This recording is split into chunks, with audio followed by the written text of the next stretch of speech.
नमस्कार दोस्तों, शनिदेव महाराज की जय हो। आज हम शनिवार व्रत की विधि कथा को आपके सामने सुनाने जा रहे हैं। शनि महाराज की पूजा शनिवार को की जाती है। शनिदेव को काले तिल, काला वस्त्र, तेल, उड़द बहुत प्रिय है।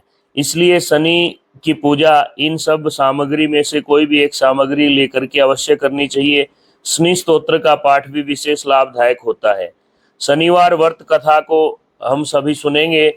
जो कोई भी शनिवार का व्रत रखे वह तेल का दीपक जलाए और हाथ में काले तिल लेकर के जल का भरा हुआ कलश अपने सामने रख करके कथा को सुने। एक समय सूर्य, चंद्र, मंगल, बुध, बृहस्पति, शुक्र, शनि, राहु, केतु इन ग्रहों में आपस में झगड़ा हो गया कि हम सब में बड़ा कौन है। सब अपने आप को बड़ा कहते। जब आपस में कोई निश्चय न हो सका तो सब के सब आपस में झगड़ते हुए अपने देवताओं के जो राजा है इंद्र महाराज के पास गए और कहने लगे, आप ही न्याय करके बतलाओ हम में बड़ा कौन है। राजा इंद्र इनका प्रश्न सुनकर घबरा गए। कहने लगे, मुझ में सामर्थ्य नहीं है कि किसी को मैं छोटा या बड़ा बतलाऊं। मैं अपने मुख से कुछ नहीं कह सकता। एक उपाय हो सकता है। इस समय पृथ्वी पर राजा विक्रमादित्य दूसरों के दुखों का निवारण करते हैं, न्याय करने वाले हैं। तुम सब मिलकर के उन्हीं के पास जाओ, वे तुम्हारे प्रश्न का निवारण करेंगे। ऐसा वचन सुनकर सभी ग्रह मनुष्य का रूप धारण करके भूलोक में राजा विक्रमादित्य की सभा में उपस्थित हुए। राजा के सामने प्रश्न रखा। राजा उनकी बात सुनकर बड़ी चिंता में पड़ गया कि मैं किसको बड़ा किसको छोटा बतलाऊं। जिसको छोटा बतलाऊंगा वही क्रोध करेगा। फिर उनके मन में एक उपाय सूझा। उन्होंने सोना, चांदी, कांसा, पित्तल, शीशा, रांगा, जस्ता, अभ्रक, लोहा, 9 धातुओं के 9 आसन मंगवाए। सब आसनों को क्रम से सबसे पहले सोना, फिर चांदी, फिर तांबा, इस प्रकार से आखिर में लोहा स्थापित करवा दिया। लोहे का आसन बिछा दिया गया। इसके पश्चात राजा ने सब ग्रहों से कहा कि सब अपने अपने सिंहासनों पर बैठिए। जिसका आसन सबसे आगे वह सबसे बड़ा। इस प्रकार क्रम से आसन लगवा दिए। जब शनिदेव का नंबर आया तो लोहे का आसन उनको प्राप्त हुआ। इस पर शनिदेव को बड़ा क्रोध आया और कहा कि हे राजन, आपने मेरे पराक्रम को नहीं जाना। सूर्य एक राशि पर 1 महीना, चंद्रमा 2.25 दिन, मंगल 1.5 महीना, बृहस्पति 13 महीने, बुध और शुक्र 1 महीने, परंतु मैं तो एक राशि पर 2.5 अथवा 7.5 साल तक रहता हूँ। बड़े बड़े देवताओं को मैंने भीषण दुख दिया है। राम जी पर जब 7.5 आई, वनवास हुआ, रावण पर आई तो लक्ष्मण और राम सहित सेना लेकर लंका पर चढ़ाई कर दी और रावण के कुल का सर्वनाश हुआ। तुम सावधान रहना। राजा कहने लगा, जो भाग्य में होगा देखा जाएगा। हे शनिदेव महाराज, आपके प्रश्न का उत्तर मैंने देना शास्त्रोचित समझा। इसके बाद अन्य ग्रह प्रसन्नता के साथ चले गए, परंतु शनिदेव क्रोध के साथ वहां से चले। कुछ समय बीत गया। राजा को 6.5 की दशा आई। शनिदेव घोड़ों के सौदागर बनकर अनेक सुंदर घोड़ों के सहित राजा की राजधानी में आए। राजा ने सौदागर के आने की खबर सुनी तो अश्वपाल को अच्छे घोड़े खरीदने की आज्ञा दी। अश्वपाल ऐसी अच्छी नस्ल के घोड़े देखकर हैरान रह गया। राजा ने उन घोड़ों में से एक घोड़े को चुना और सवारी के लिए चढ़कर जैसे ही उसको दौड़ के लिए बोला, पीठ पर बैठकर जैसे ही राजा ने घोड़े को भगाने का प्रयत्न किया, स्वतः ही वह घोड़ा इतना तेज भागा और बड़े दूर जाकर जंगल के अंदर अंतर्ध्यान हो गया। इसके बाद राजा अकेला जंगल में भटकता फिरता रहा। बहुत देर बाद राजा भूख और प्यास से दुखी होकर भटकते भटकते वन में जा रहा था। तभी एक ग्वाला दिखाई दिया। ग्वाले ने राजा को प्यास से व्याकुल देखकर पानी पिलाया। राजा की उंगली में एक अंगूठी थी। वह उसे निकाल कर प्रसन्नता के साथ ग्वाले को दे देता है और इस प्रकार से वह वन को पार करके शहर में पहुंचता है। राजा शहर में पहुंचकर सेठ की दुकान पर बैठ गया और अपने आप को उज्जैन का रहने वाला अपना नाम वीका बतलाने लगा। सेठ ने उसको कुलीन मनुष्य समझकर जल आदि पिलाया। भाग्यवश सेठ की दुकान में उस दिन बहुत अच्छी बिक्री हुई। तब सेठ ने सोचा, है तो बड़ा भाग्यवान पुरुष है, इसको अपने साथ घर ले चलते हैं। भोजन करते समय राजा विक्रमादित्य ने आश्चर्य होते देखा। खूंटी पर हार लटक रहा था।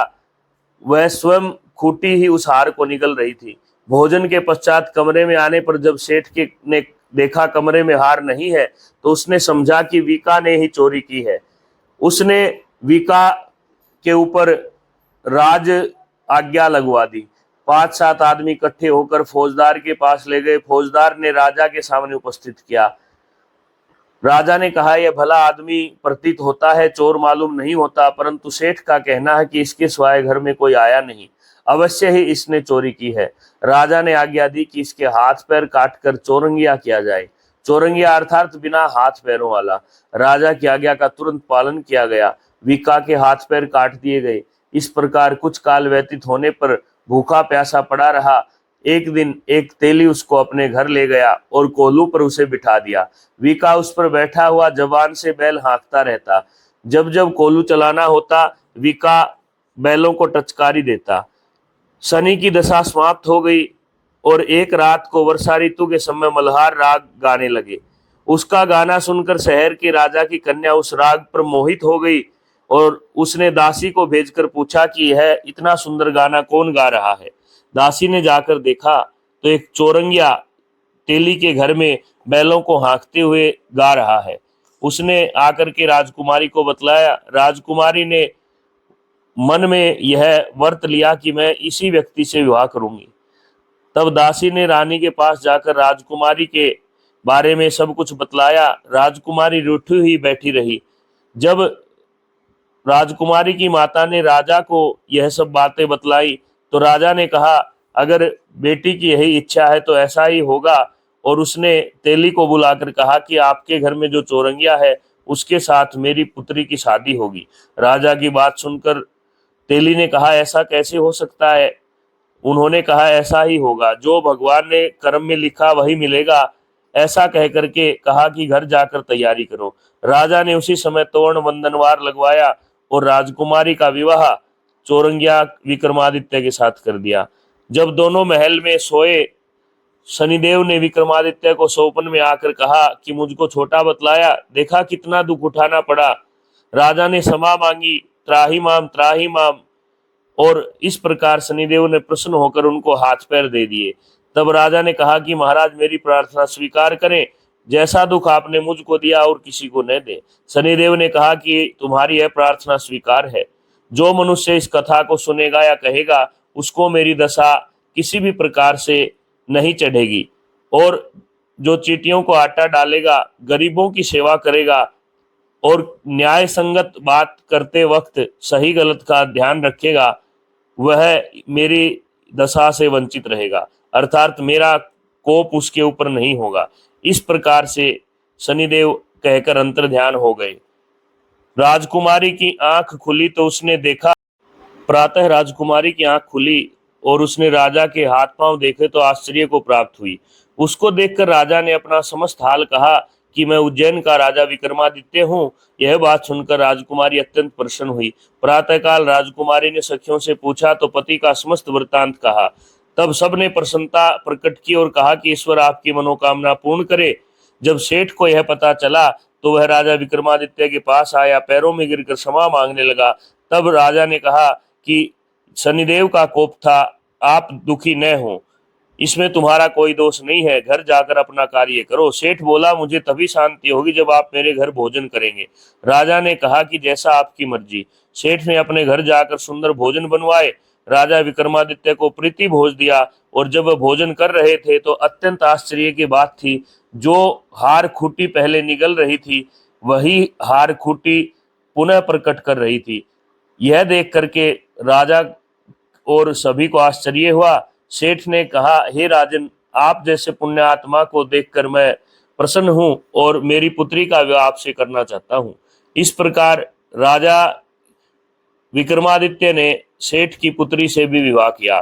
दोनों पत्नियों को लेकर और अनेक प्रकार का रथ पालकी दास दासियों के साथ अपने नगर को प्रस्थान किया।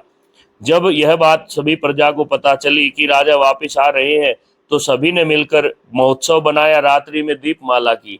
राजा ने दूसरे ही दिन शहर में यह सूचना कराई कि शनिश्चर देवता सब ग्रहों में सर्वोपरि है और अतः हर कोई भगवान शनिदेव की पूजा करे और जो कोई शनिश्चर की इस कथा को पढ़ेगा व सुनेगा, शनिदेव की कृपा से सब दुख दूर हो जाते हैं।